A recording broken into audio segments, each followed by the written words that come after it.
The owner of this vehicle believes it was a Sox and Martin race car. What? I don't see any signs of it telling me that it's a Sox and Martin car. Sox and Martin colors were white with the blue top. It definitely doesn't have any signs of it being a race car. He says he's got a photograph of the car. Showing the blue VIN number shaker. and the car. I still am optimistic that the cars very much could be a Sox and Martin car. When you're trying to prove something out of the norm, you need to submit proof. Because it's happy and joyous, it's out of the ordinary for you. There's nothing here that even makes you think it's a Sox and Martin. No, we're past the point of race car. Could be I'd something. be thrilled to know that this was a Sox and You'd Martin be race happy. car. Yes. I don't believe you would.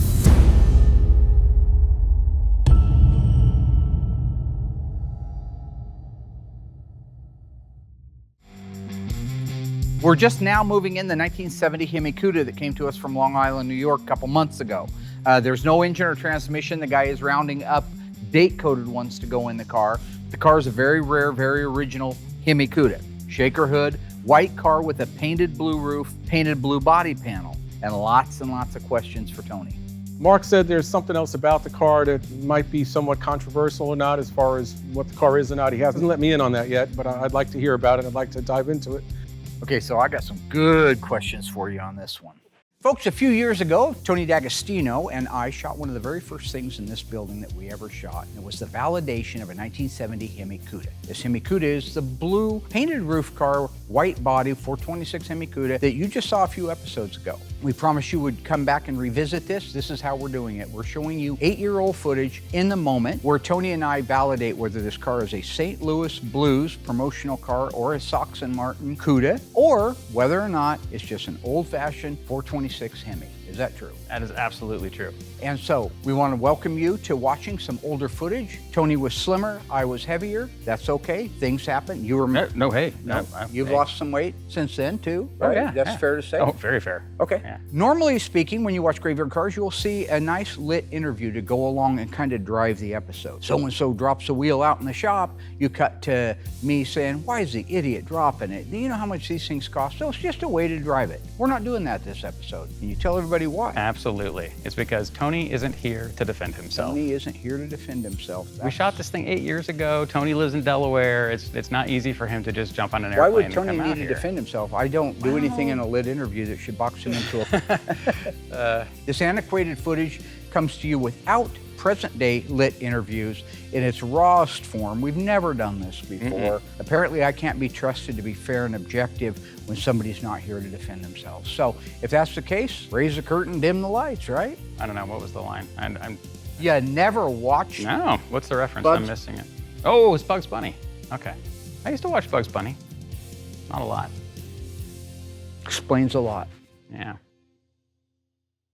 The car is a 1970 Hemi Cuda. All Hemi Cudas came standard with shaker hoods, which it has. First question for you. I already know the answer. Make sure you do.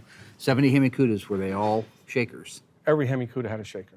Obviously, from a first glance, the shaker bubble's missing, and what holds up the shaker bubble would be the Hemi engine, and there's no Hemi engine in it right now either. 446 barrel 70 Cuda. Did it have a shaker? Optional. 71. Optional. Very good. It was standard only on the Hemi Cuda. Fender tag's not on the car. I believe the owner might have I think that. the owner has that and the build sheet still. Right. Let's look at the VIN real quick. What we're looking for here is to confirm that it really is a Hemi Cuda VIN number on the car, which is BS23ROB, which decodes to B is the Barracuda body line. S is the special price range, which is the For the Cuda muscle model. car group. The Cuda model, right? 23 is the two-door hardtop. R is the 426 Hemi. O is the model year 1970, and B is Hamtramck, Michigan.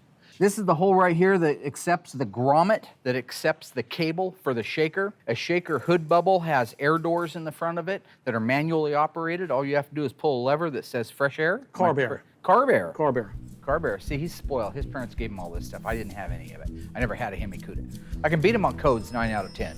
I beat him like a rented mule. How many Hemi cars did your folks give you by the time you were 15?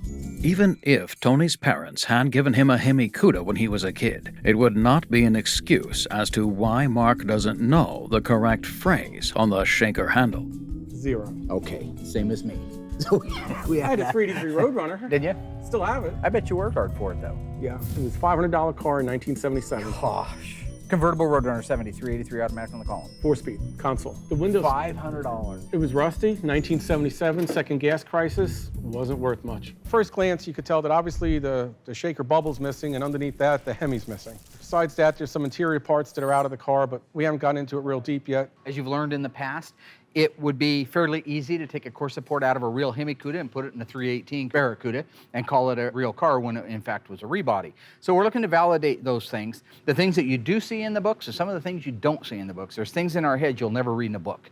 So my first question would be, when you take a look at that hood right there, is that an original or an aftermarket hood? It's an original hood, and it's an early hood without the Is it crush a 70 ribs. or a 71 hood? It's an early 70 hood. Prior to? January 1st stamping. There's no crush zones here, federally mandated crush zones about here and about here that came in after as a rolling stock, because he's got a car that was built in February of 1970 and still had no crush zones. So they were rolling the stock over there, they were changing it, but theoretically they weren't supposed to be making any more cars without Any more crush hoods. zones. Any more I believe hoods. They built the cars, they're right. not going to stop making cars. Yes, they're Okay. not going to throw away the hoods. Right. It was a running change, like you said, during the course of the model They had year. 100 hoods, 200 hoods, 300 hoods, 1,000 hoods. Are you going to throw them away because they don't have the crush zones? Used them today with depleted, and that also goes to show you that they were probably, and I'm pretty confident of this, but probably never ever serviced without the crush ribs. So if you went into Chrysler Right, in even in 1971, 1970, you couldn't have got in early enough to get one without the crush. Right. Yep. This is really hard because it's rusted, but this stuff right here is all very factory type of stuff. It's the same color and consistency.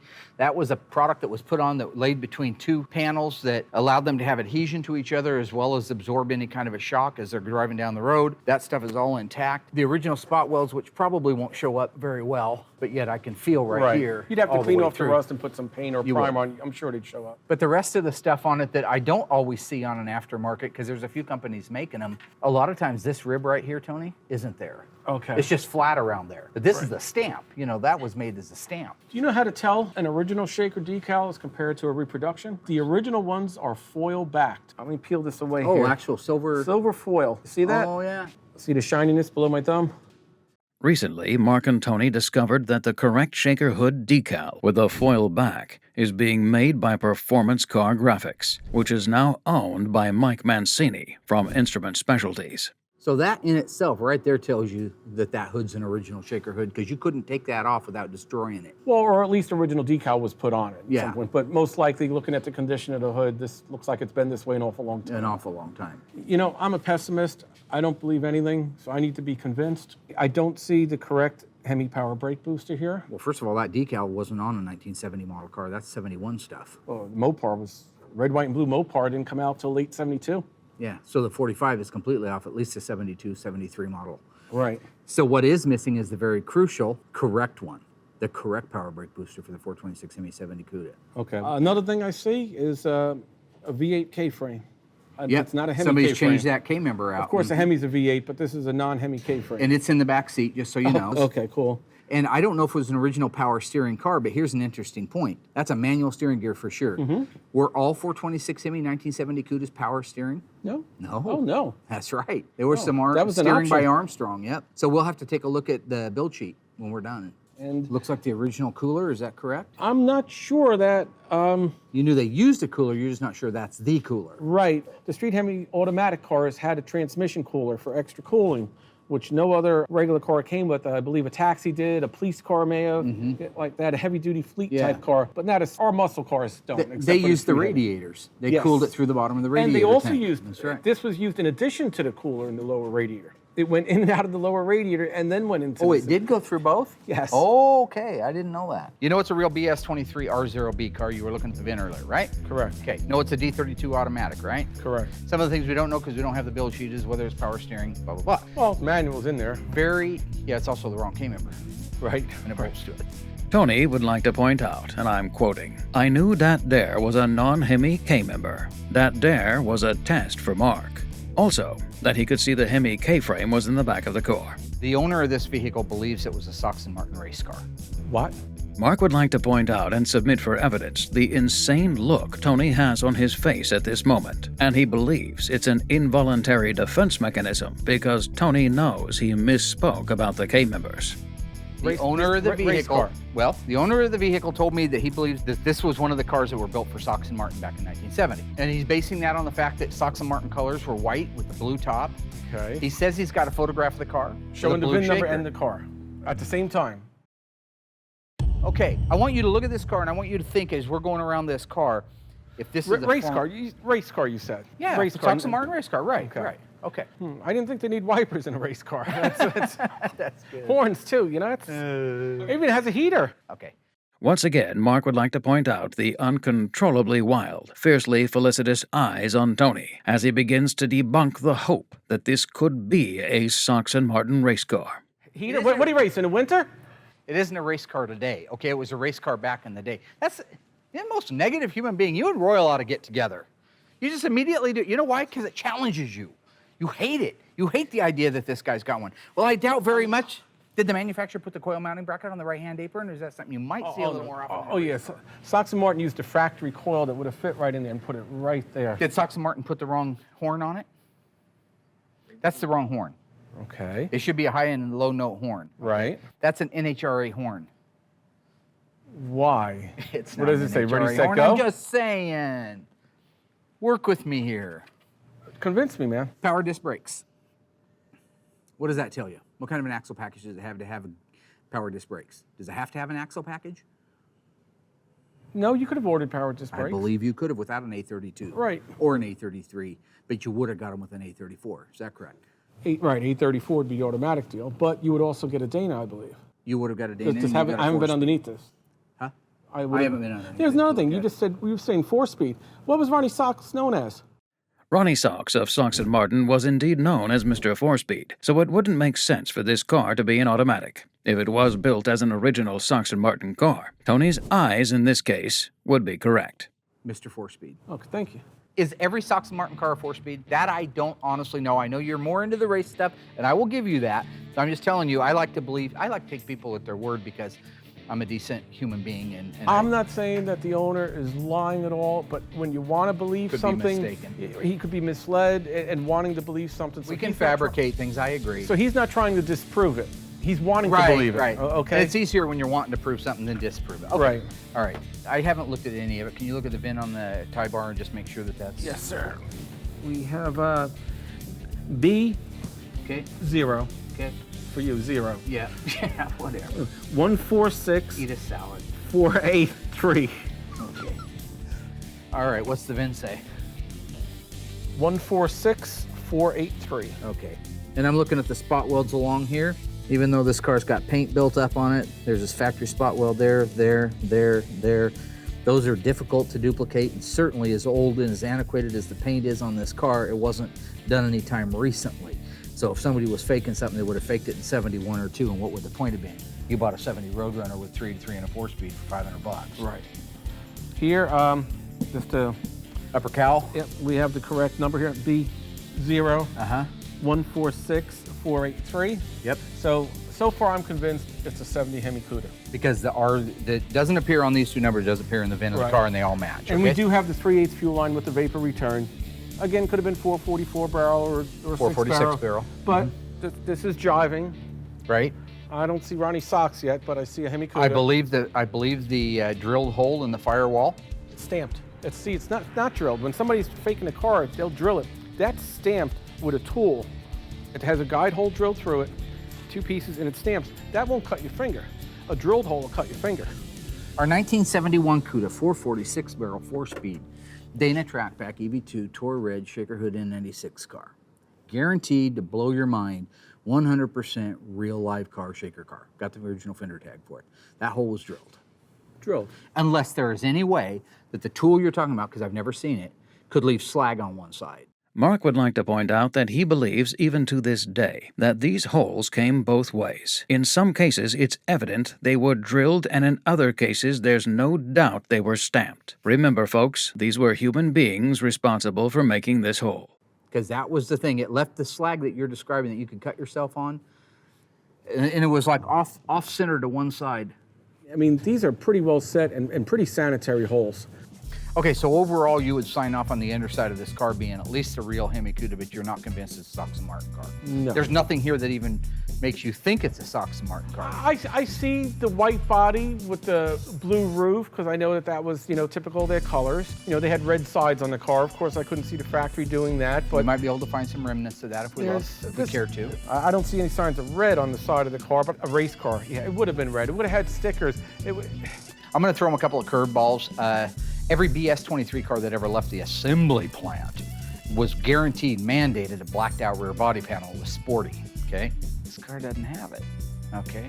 There's only 2 cars in the world that didn't have a blacked out rear body panel with a BS-23. One doesn't exist. The other one is a Sox and Martin car. All right, what one painted feature on every Cuda, regardless of the color, regardless of the options, regardless of the engine, as long as the second digit was an S, what painted feature came on it? Guaranteed. The Organosol rear body panel. Take a look. There ain't no Sox and Martin signs on the car to me yet. Show me. I always look for the best in people. I always make people believe anything's possible.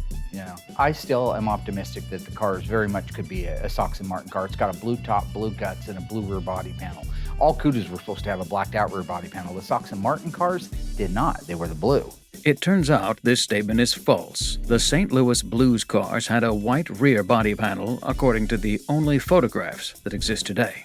When you're trying to prove something out of the norm, you need to submit proof. Because it's happy and joyous, it's out of the ordinary for you. Because it could be something. I'd be thrilled to know that this was a Sox and You'd Martin be race happy. car. Yes! Stay tuned to see if Tony D'Agostino would really be happy to find out if this is a real St. Louis Blues Barracuda or Sox and Martin Cuda. Or if, as we suspect, he would be thrilled that it's neither. I'd be thrilled to know that this was a Sox and Martin be race happy. car. Yes! I don't believe you would. I believe you'd go home and you'd kick every one of your cars in the side and blame them all for not being a Sox and Martin race car. It'd be rare, it'd be cool. I'd get enthused about it. I love finding Would it be oddball worth stuff. any more as a Sox and Martin car? Oh, tons. Documented, real life Sox and Martin promo car from 1970, 426 Hemi, automatic, shaker hood, they all were. Even if it wasn't a Sox and Martin race car, if it was proven that it was given to Ronnie Sox and he drove the car, it was his personal car, absolutely. So why don't I get Ronnie Sox out here to look at the car? He passed away about 10 years ago. It turns out Ronnie Sox passed away April 22, 2006, nearly 8 years before Mark invited him to be on the show.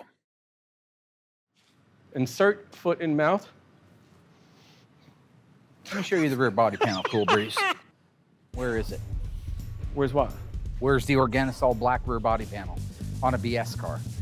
Oh, you paint cars. They make paint every day. They do. They Okay. do. They do. I bet they made paint before you. You know what else they don't make, though? What? Oxidized paint. That is so weird. I can't call up and order a 40-year-old looking can of paint. Right. I could probably have you paint it and it would look like it was a 40-year-old can. Right. All I'm I'll give you saying is, that. I want you to look at the original patina on this. Look at it all really closely and tell me what your thoughts are. I'm looking at a rear body panel that looks to me like it's been blue since the beginning of time. I'm going to dispute that because there's 2 blues. This car's been painted. What Mark and Tony are looking at is the rear body panel paint. All E-body Cudas were to have an Organosol painted rear body panel. Since this car is definitely a real Hemi Cuda, the body panel should be black. I'm pretty sure you agree. yeah. The blue here is outside of the M88 rear body moldings. So it has been repainted, but I'm going to be fair. There's 2 different color blues back here. Oh, yeah, I see that. So we're going to say, for the sake of argument, that was done by the second guy. And let's still go with the idea that maybe this did come blue for Ronnie Sox. Okay. So we got to go back to old original paint. I do see what I believe to be original, older paint, blue paint that matches the roof under the emblem. Okay. But let's take it a step further. I knew we were coming here. I'm prepared. I want to remove this. Okay. And I'm not saying this is definitive. Since we don't want to be on our knees, can we bring it back and raise it up in the air a little bit and do this? Okay. I want to look inside the car before we go up. Okay. I did that for Tony because he's kind of old and heavier. We do All that day one long. more time and I'm calling all day. All day long, buddy. I'll give you All day long. $100 to do it 10 more times. Show me. I don't have any money. Okay. Okay. What do you want to see? There's that power brake Oh, booster. Tell me what you think of that. It looks like the right one to me. Again, I haven't spent my whole life around this stuff like you have. I do see the big studs that I Yep. think you had mentioned to me before. 3/8 studs. We apologize for the terrible camera work and lighting in this scene. It was a long time ago, and the operator responsible has been sacked. It's got the big bracket goes inside. Yep, this is old and original. Yeah. It's got a light package, Yeah, it too. does, 'cause yeah. A lot of race cars you need to see in the trunk. Stay tuned to see Mark explain why a race car would need a trunk light. The blue guts all over the place. Got the original road lamp switch down here. That's a good sign. Cool. And it is a rally instrument car. Oh. What do you got? Oh. Maybe it wasn't a rally instrument cluster. Come around here. What's wrong with that picture? Oh, that's a 72-4 cluster. Yeah. Specifically 73-4. Yep. Because the 72 would have had an 8,000 RPM tack. Yep. So that's 73-4. And what was the last year that the reset knobs came out through the wood grain? 71. See, this is a 72-4 style cluster.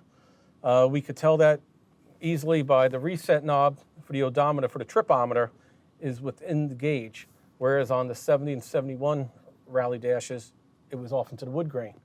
Mark would like me to share his strong disappointment in the camera and lighting work as well. He had some choice words for our previous team that I won't be sharing with you. We're doing much better these days. Same for the clock reset knob. It's within the gauge instead of in the wood grain bezel next to it. The tachometer goes to 7,000, which was only used in 73 and 74. And it also has the seatbelt warning light. Being this is an automatic on the floor, it has the slapstick shifter and indicator. Whereas we noted on the car we looked at the other day was a very early 1970 production that said shift gate as compared to slapstick that the vast majority of them say. And it does have the script spelled out Barracuda, which is 1970 only. In 71, they went to a rectangular emblem that was easily changed between Barracuda and Challenger, so that way they could use the same dash pad in a Barracuda and a Challenger without having to have a specific dash pad. So it was interchangeability. When I'm looking at a car to validate it, like Tony noticed, first of all, that rally dash isn't the original rally dash the car started life with. That's a 72 to 74, and more specific, 73 to 74. So we know it didn't start life in a 70. That makes us wonder, is the windshield washer reservoir underneath the hood supposed to be there or not supposed to be there? Because you automatically got power windshield washers with a rally dash. But we don't know this rally dash started life, if this car started life with a rally dash, or if somebody just stole it over the years and stuck this one in there. If you didn't have a power windshield washers, then you would have had a foot pump that bolts to the floor. So I'm looking to see if the two holes that would have held the foot pump, if there's old remnants of that ever being on there, and there are no evidence that it ever had one on there. That validates the fact that at the very least it was a variable speed dash. It doesn't validate whether or not it was a rally dash. The rear speaker fader, 70 I know for a fact. Was it still there in 71? Was it there in 72? Was it there in 73 and 74? See, that's where it would be located for the rally dash. It would be underneath the headlight switch panel if it was a standard dash. Because you wouldn't have that space there because that big 120 speedometer that's oversized would have been in that area. So it would have been up here, you mean? No, it would have been underneath there. Just Oh, like here. Exactly. I see. Okay.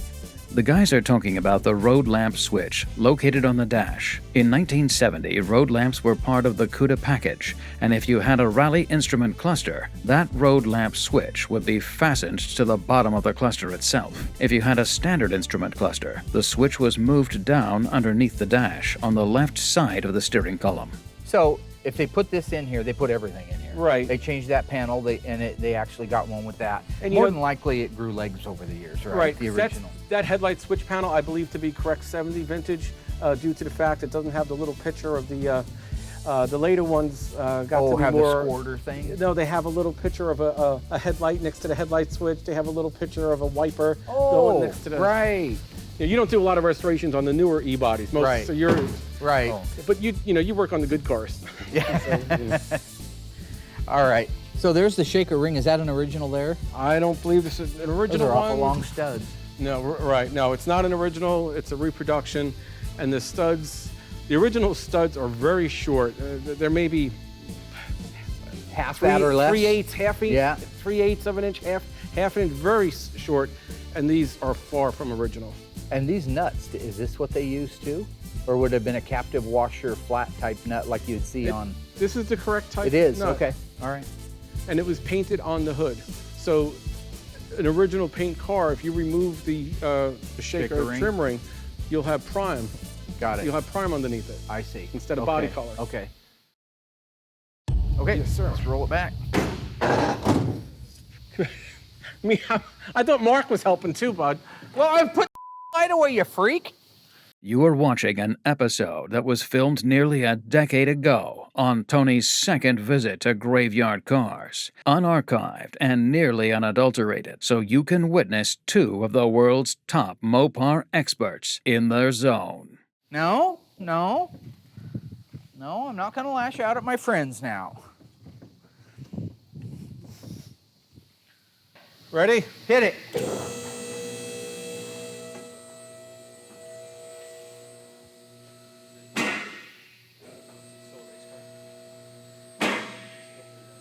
Do I think it's still a race car? First of all, I never said it was. Tony would like to point out, in his own words, that dare ain't true. He said that dare was a real Sox and Martin race car. I said that's what the owner said. You want to stop there? I'm not Lurch. I think that the car, I haven't seen anything again yet that's definitive. Why is the original Rally Dash mission? Was it an original Rally Dash car? You know, there's things that make me wonder if somebody was racing it, maybe they took that stuff out for weight, right? So, and now they're just kind of piecing the car back together again. Maybe it was a promotional car. Maybe they gave it to him in '74. Maybe it was a leftover. I'm just messing with you. They never did that stuff. Tony probably doesn't know any better. Let's take that rear license plate off there, pal.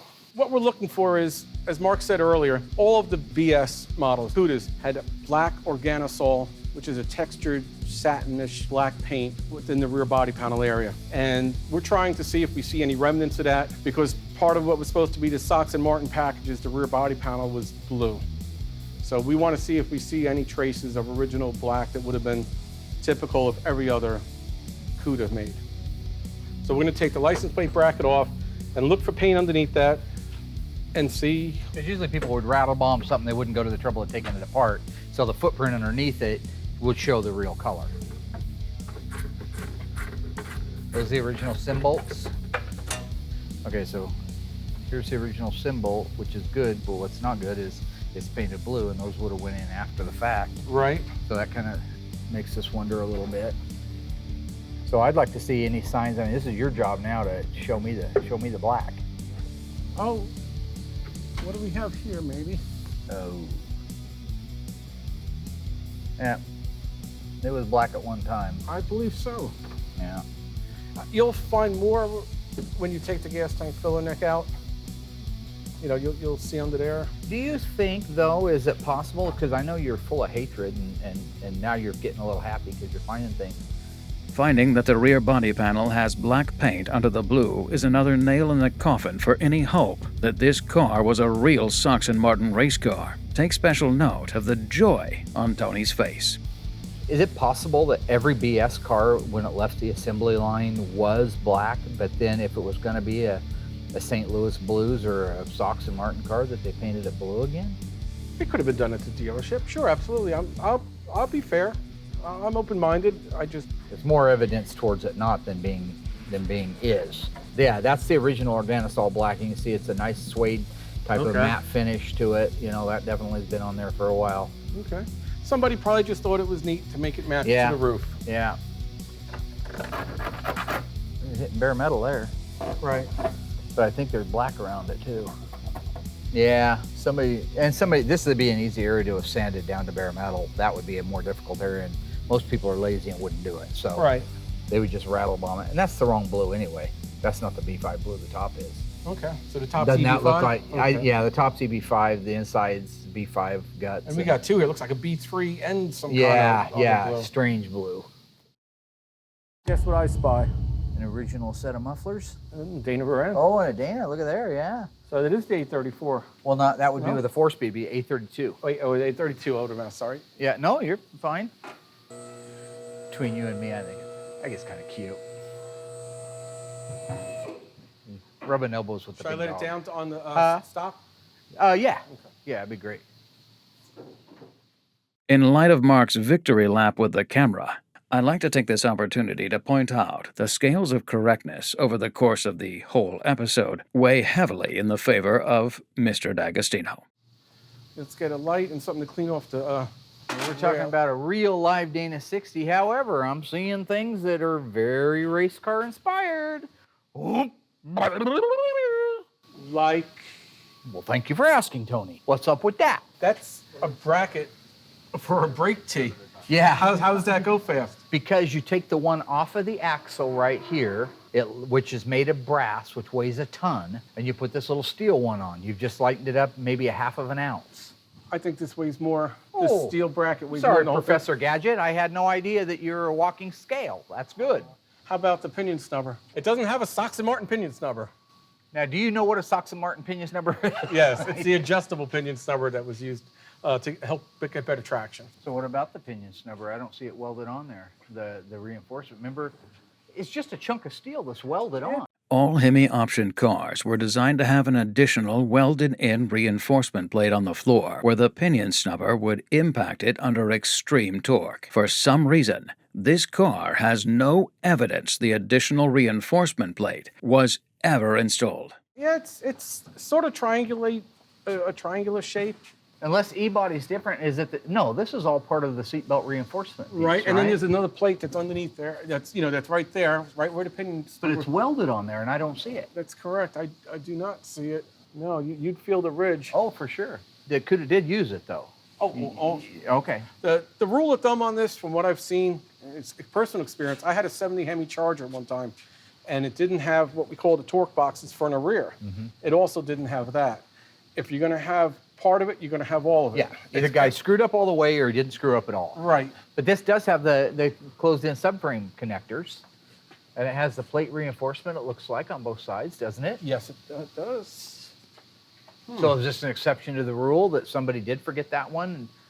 This area right here that makes this opening, this is the subframe connector that would be correct with a 440 and larger engine. And if you see that plate in there, that's a reinforcement that also came with this. It was part of that reinforcement package. See the little oval hole, the round hole medallion in it? And you can see that it's an extra piece they added in there. There's one on both sides of that. So the rear end that's underneath it also, tell them about that. This is not an E-body Dana rear.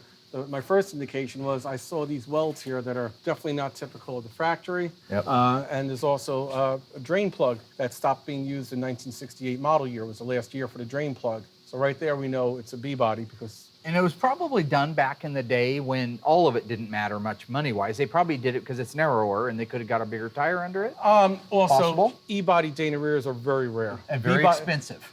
Well, back in the day, they weren't even that expensive. They were just rare. Okay. The B-body rears were so common. Any GTX with a 444 speed would have had got a Dana. it. Yeah. Every Charger RT had it. I parted out plenty of cars in the 80s to get the Danas out of them because that was one of the first valuable Mopar parts. Got it. Was the Dana rear ends.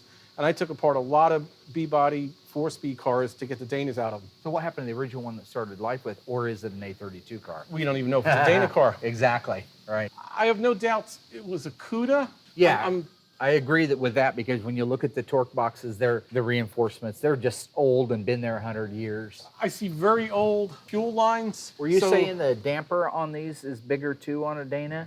The B-bodies is On the huge B-body, difference. It's more minute on the E-body. I believe this is the Dana type because it doesn't come to a distinct point. Right. Where 343 cars. They come to an actual point? Yeah, I thought they were blunt. You have to have them next to each other. They're that close. Okay. Yeah, we really got to have them next to each other. And is that a 10-inch or an 11-inch brake? There's no drums on it, so I can't tell, but it looks like a 10-inch if I had to guess. I'd almost think 11 because look, by the time you put the drum in here, you got nowhere else to go. By the time, the drum's going to stick on the outside. That's true. So, Right. So that would be max right there. So it's got 11-inch, which is standard on back in those days on the rear drums, but if it was If it was a disc brake car. disc brake car with a Dana, it would have had 10-inch.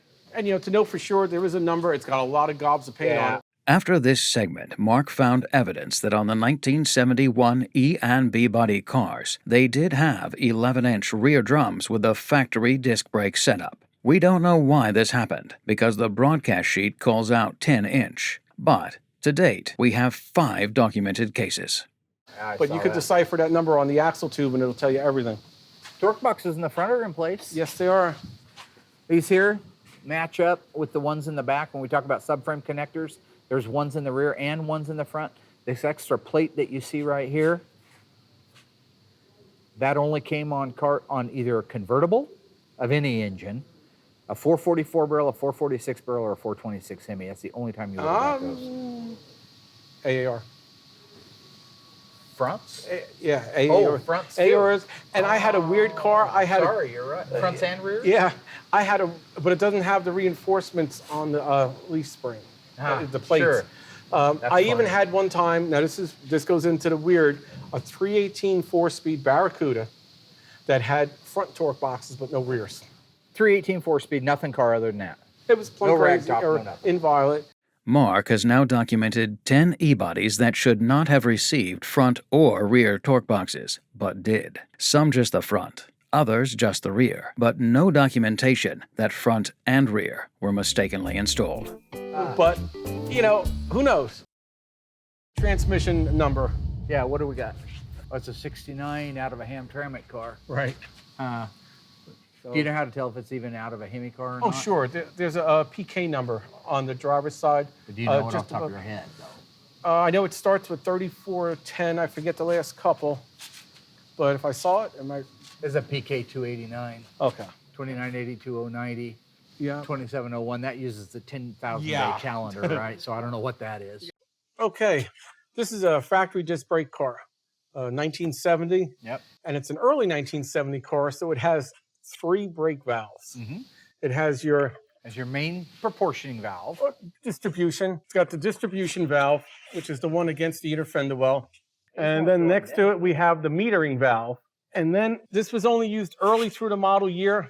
I believe sometime December, January at the latest. Probably. They used this valve, which is what they consider the proportioning valve, which limits the fluid pressure and volume going to the rear, because disc brakes require a higher volume and higher pressure because they're not self-energizing. To the front brake calipers, because they're not Cuts down the fluid to the back. So those are all distribution blocks up there. distribution and metering. Yeah. As we're moving to the back, if you look at your the front block. leaf spring hanger, it's a little, what I would call shallow or short, whereas the Challenger one's a little bit longer. Oh, sure. Yeah, that's a long reach. It's all the way back to here. And that's how you got the extra length in the wheelbase. Because the floor pans are the same. Here, this one right here. That's the one. It's 2 inches longer on a Challenger than it is on a Cuda. The e-body Barracuda carries a 2-inch shorter wheelbase than the Challenger. The Barracuda is 108 inches, while the big sister Challenger is 110 inches. And this is how you get it in the wheel. Yeah, Move sure. back. Yeah, that would make sense. Right.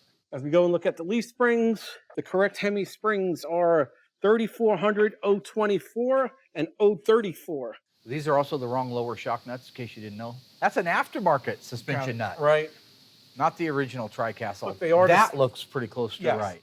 But they are the 70 E-body drop-down rear shock blades. See how Yeah. they drop it down lower? Actually, that nut's too thick. You know what I think that is? Yeah.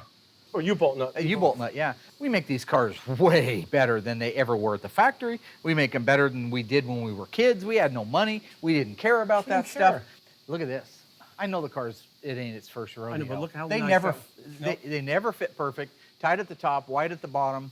This side's been blasted, so you can't even count it. But Right. I don't think they were great. I just don't.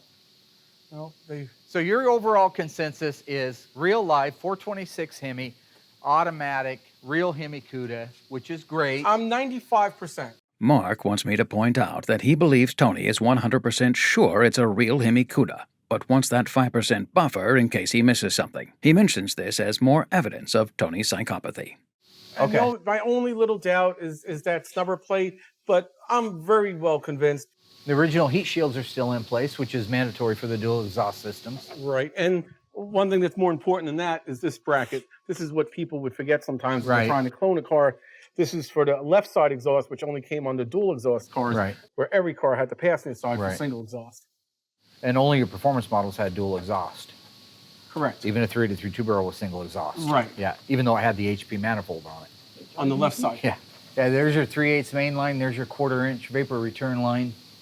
They run along the right-hand side rail all the way up to the front and then go into the fuel vapor separator and over to the fuel pump.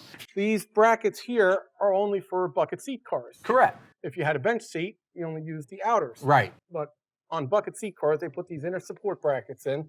So that way, when you get thin guys like me sitting in there, we don't break through the floor. Mark would also like to point out that this statement by Tony is not true. The seat reinforcement plates prevented the nuts from pulling through the floor on acceleration. They had nothing to do with how many sandwiches one may or may not have consumed in one's lifetime, although less probably doesn't hurt. So it's fair to say it was a bucket seat car, right? Yes. Okay, Yep. so it's also fair to say it was probably a race car. I'm just saying that how many race cars had bench seats in them, right? It was a bucket seat car. Torsion, Hemi, you know what I'm saying? Ah, boy. Okay, bottom line, what's your thought? Real Hemi Cuda. Yeah, I'm pretty confident it's real Hemi Can't Cuda. say for sure it's not a Ronnie Sox car. I don't see any indication. There's no evidence that it was it ever a is. race car. Yeah, I don't see And anything like I that don't either. get a connection. Besides the blue roof. That's it. Right. Which just And that was isn't- optional on a 6-cylinder car. Right. The two-toned painted blue roof is the only thing this car has in common with the St. Louis Blues or the Sox and Martin cars. Unfortunately, this car shares none of the DNA markers of those cars. Yeah. You know, it's an oddball deal, Yeah. but people always like to attach themselves true. to some kind of stigma. That's true. Yeah. And Every it'd be cool orange if it was, 68 Chargers is a bingo charger, Right. right? So, You know. okay. Oh, good job, man. Cool. Good job. I'm gonna go up front, hopefully take a look at the broadcast sheet, find out if it is what it's supposed to be, if everything's on it. My main questions are the ones we had right there. Was it a power steering car? Okay. Right? Was it a disc brake car? We know that got the rally downstream gauges. belt. Rally gauges, exactly. Well, thanks, bro. I appreciate you coming out, man. That's cool. I mean, I know, I know it ain't cheap, but you know, I'm rich now, so I don't have to worry about that. I enjoyed it. I always enjoy it. Besides going to a car show, you never get to see this many motors in one place. And a lot It's of really times- crazy now, isn't it? And there's a lot of cool cars here too. I mean, Yeah. a lot of rare, low production. I mean, single-digit cars Yeah. are here. All I'll come goes out well. again. I enjoy doing this. Mark and Tony are like Ralph Wolf and Sam Sheepdog. When they're not at work, they're the best of friends. They truly are, and they genuinely enjoy each other's company. But once they clock in for work, it's go time. Sometimes they're like two peas in a pod. First question. Your eyes are narrower than they were last time. Would you like to buy a bridge? I have one for sale. Don't need a bridge. Mark wants to believe it's special. There's something different. There's something unique and special. Buying this story, we might as well buy a bridge. No, I don't see why. You know, he's full of negativity, I'm full of positivity, okay? I still believe in Santa Claus, all right? Other times it's East Coast versus West Coast. Weird stuff out here in Oregon. A classic skeptic versus a hope-filled dreamer. I heard there was a 70 Barracuda that came with a Superbird wing. Prove it wrong. You can't prove something that didn't exist. Yeah, you can. You can stand on top of the tallest mountain You know how you and prove it? and yell that fire shoots out of your nipples. It doesn't mean it happened. I don't let my ego write checks that my body can't cash. You can prove it didn't happen because there's absolutely no proof of it happening. That by nature, by osmosis, I'll use smaller words, that just by default, if you will go that big of a word, makes it positive, makes it the fact, that reinforces it. But contrast makes life interesting. I'm just an optimistic type of person, and if Tony said any different, then he should be taken out back and flogged. I ain't convinced. We don't have to prove that it's Friday today. I don't believe We it don't for a have to second. prove that the sun is out. But when you're trying to tell me that it's Wednesday and we know it's Friday, you have to prove that. And what they share in common is what we all share in common. Or you, well, why is the burden of proof on me? Because you're trying to prove something that's abnormal, that's out of the ordinary. I got that like orange aura around me, and he's just got a black silhouette behind him. Who gives two hoots? We're just here for the cars.